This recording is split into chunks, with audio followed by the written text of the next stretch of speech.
ये भाभी डाकी आमके ताकर घर के कांजिकी आज हो छठ पूजार 2 नंबर दिन खरना के काଣା कहसन मुई तो जानिनी कांजिकी मुई सम्बलपुरी आने आउ एटा अपने बिहारी हन आ अपने करसन छठ पूजा तो आमके इनवाइट करथिले प्रसाद खाबार लगी तो आमे आसीथिलु 2-3टा संग मिसी करे हमर छुआ मान के भी आमे नै कर जेइथिलु कृष्णा निजे मोर संग लवली जेइथिला खाली आ अपने बहुत जन के डाकीथिले ताकर छत ऊपर भी घर अच्छे सेटाने भी बहुत लोग के खाबार लगी देइथिले आमे एटा ताकर संग बसलु कथाबार्ता टिके हेलु तारपरे आमके बाडभार लगी से माने रेडी करले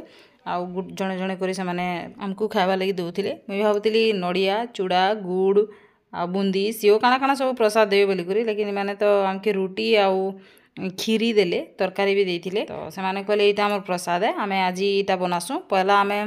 लाउ आउ भात खाई सारनु पहला दिन एटा 2 नंबर दिन ती खीरी पूरी आमे प्रसाद बांटसु समस्त को खाबा लगी देसु हमर घरे बोली करी आ जेन भाभी घर के जेइतो ताको नातेन छुआटा एटा बहुत क्यूट टे थिला हमर मानकर पाखे बुलुथला न से आमे खाई खुआ सारनु तारपरे हमके ऑरेंज कलर रो सिंदूर लगे देले